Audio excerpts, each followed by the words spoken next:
Hello students, today we will discuss some of the short answer questions which will be asked for 4 marks. These are very important questions usually asked for 4 marks. So look at the first question children. What is Le Chatelier's principle? Discuss briefly the factors which can influence the equilibrium. So this is from the lesson Chemical Equilibrium. Yes. What is Le Chatelier's principle? We will see. If chemical reaction at equilibrium is subjected to change in temperature, pressure and concentration, then equilibrium position shifts in the direction in which this change is reduced. So, Le Chatelier principle means the equilibrium is subjected to change in temperature, pressure and concentration. The equilibrium position shifts in the direction in which the change is reduced. Okay. Now we'll see the factors affecting the equilibrium position. So here are some of the factors which are going to affect the equilibrium position or concentration, pressure and temperature. So we will discuss these factors. So concentration. Increase in the concentration of reactants favors the forward reaction. Increase in the number of concentration of reactants will favor the forward reaction. That is from left to right. If these are reactants, these are products. So forward reaction. Next, increase in the concentration of products favors the backward reaction. So when the increase in the concentration of the products means it will favor the backward reaction. The backward reaction is favored. Next, pressure. Increase in the pressure favors that reaction in which volume decreases. Decrease in the pressure favors that reaction in which volume increases. Next, temperature. Increase in temperature favors endothermic reaction. Endothermic means where the heat is absorbed. And decrease in temperature favors exothermic reaction. Exothermic means where the heat is liberated. So these are the factors and Le Chatelier's principle. Next, we'll see the next question. What are buffer solutions? Explain types of buffer solutions. So first we'll see what is a buffer solution. The solutions which resists the change in its pH values by the addition of small amount of strong acid and strong base or dilution is known as buffer solutions.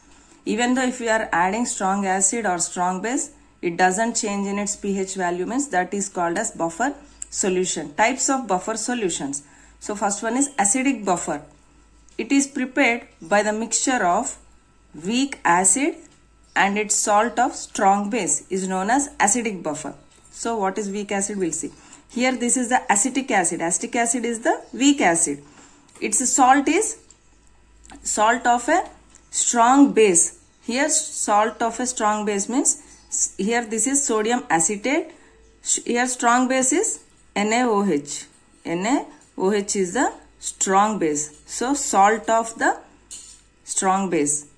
So mixture of these two is called as the acidic buffer. Next we'll see basic buffer. It is prepared by the mixture of weak base and its salt of strong acid is known as basic buffer. So here ammonium hydroxide. Ammonium hydroxide is the weak base and ammonium chloride, salt of strong acid. Here the strong acid is HCl. HCl is a strong acid. So the salt of the strong acid and weak base is the basic buffer. Next question children. State and explain Hess law of constant heat summation with example. So here Hess law states that the total enthalpy change in a reaction is the same whether the chemical reaction takes place in a single step or in several steps. It is based on first law of thermodynamics.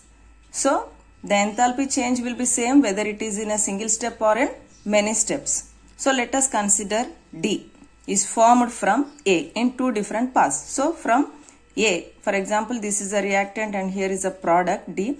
So from A, D is formed. So here from A to D, it is taking place only through one step. It is taking place to only one step. Here, this is path 1. This is path 1 and this is path 2. Here, from A to D, it is taking place through several steps. Many steps. It is taking through many steps. See, path 1, from A to D, the enthalpy change given by Q. And in path D, first it is changing from A to B, enthalpy change. Next from B to C, Q2 is the enthalpy. From C to D, again enthalpy. So it is taking place through 3 steps. So here, according to this law, the total enthalpy is Q1 plus Q2 plus Q3. So as the path 2, by path 2, it is taking place through 3 steps. We are summing up the enthalpies. Next we will see an example of carbon combining with oxygen to give carbon dioxide. Here the enthalpy change, it is minus 393.52 kilojoules. So this is taking place directly through a single step. Now next we will see the other path where it takes place through more number of steps. So carbon combining with 1 mole of oxygen to give carbon monoxide. Here the enthalpy change is minus 110.5 kilojoules. In the second step, this carbon monoxide combines with 1 more oxygen atom to give carbon dioxide. The enthalpy change here is minus 283.02 kilojoules. So in the reactions B and C, the total enthalpy is given by delta H plus delta H2.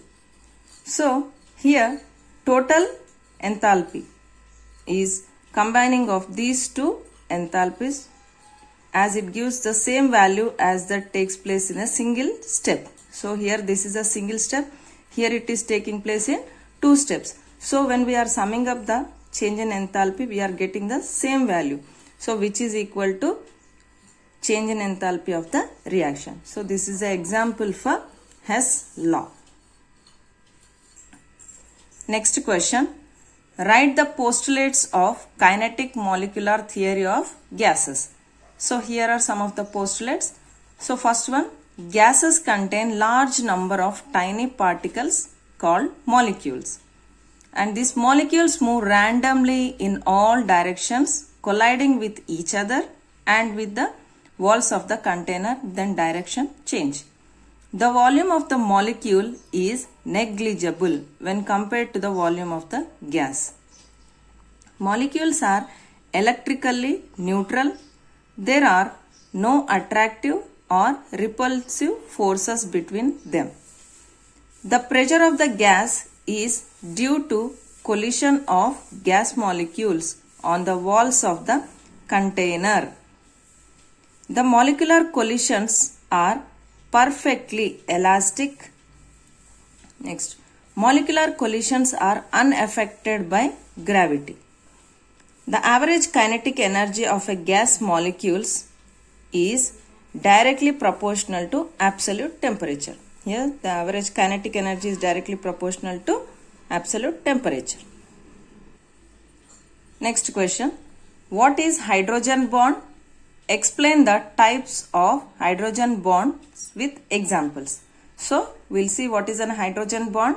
Hydrogen bond, it is the weak electrostatic force of attraction between a partially positively charged hydrogen atom of a molecule and high electronegative atom of the same or different molecule. So the energy of a hydrogen bond is relatively less than energy of the covalent bond and much stronger than the van der Waals forces. It is denoted by the dotted lines. Now we'll see the types of hydrogen bonds.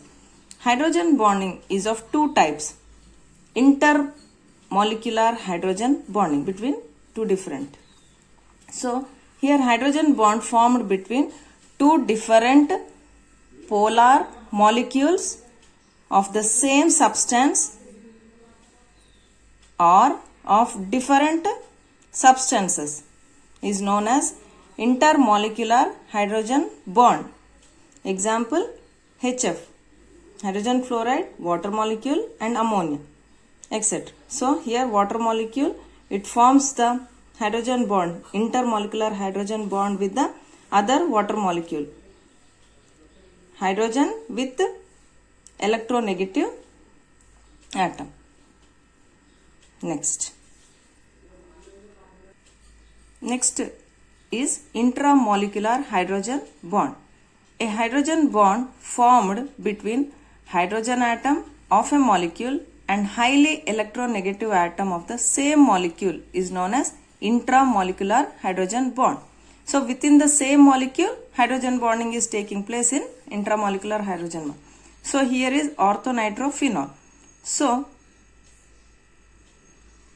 the hydrogen, it bonds with the oxygen within the same molecule. Here is the hydrogen bond, and this is in orthonitrophenol. Next we will see orthohydroxybenzaldehyde. This is the benzaldehyde, where here also hydrogen atom, hydrogen bond, intramolecular hydrogen bond with the oxygen atom. So this is within the same molecule, hence it is the intramolecular hydrogen bond. Next question, children. This is very, very important. Explain the hybridization involved in PCl5 molecule. In PCl5 molecule, the central atom, that is phosphorus, the atomic number of phosphorus is 15. It undergoes sp3 hybridization. So first we will see what is sp3 hybridization.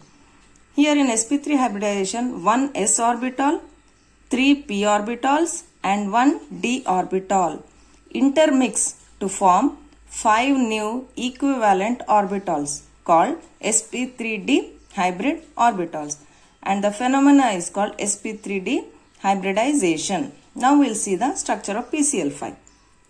Phosphorus pentachloride. In PCl5, phosphorus is the central atom. The electronic configuration of phosphorus in the ground state is 1s2, 2s2, 2p6, 3s2, 3px1, 3py1, 3pz1. So here it is totally 15 electrons are filled up. Now in the excited states, what is happening means this 3s2 electrons, one of the electron will be shifted to the d orbital. So in the excited state, this is the electronic configuration: 1s2, 2s2, 2p6, 3s1, 3px1, 3py1, 3pz1 and 3d1. D orbital also filled with one electron. So in the excited state of phosphorus, 1 3s orbital, 3 3p orbitals and 1 3d orbital intermix to form 5 equivalent new orbitals called sp3d orbitals. Each sp3d orbital contains one electron. Now each sp3d orbital undergoes head-on overlap with 3p orbital of chlorine atom to form 5 sigma sp3d bonds. So here you can see this is a phosphorus, the chlorine atom, 5 chlorine atoms, they bond like this. So here 3 sigma sp3d bonds, that is 3 phosphorus chlorine bonds are coplanar, that is equatorial, and the other 2 phosphorus chlorine bonds are in axial position. Axial position, these are in the equatorial position. 3 are in the equatorial position like this. These 3 are in equatorial position and these 2 are in axial position. Now PCl5 has a trigonal bipyramidal shape. So there are 3 of chlorine phosphorus chlorine bonds angles. The bond angles are 120, 90 and 180. So this is the trigonal bipyramidal shape of PCl 5. Okay children, thank you.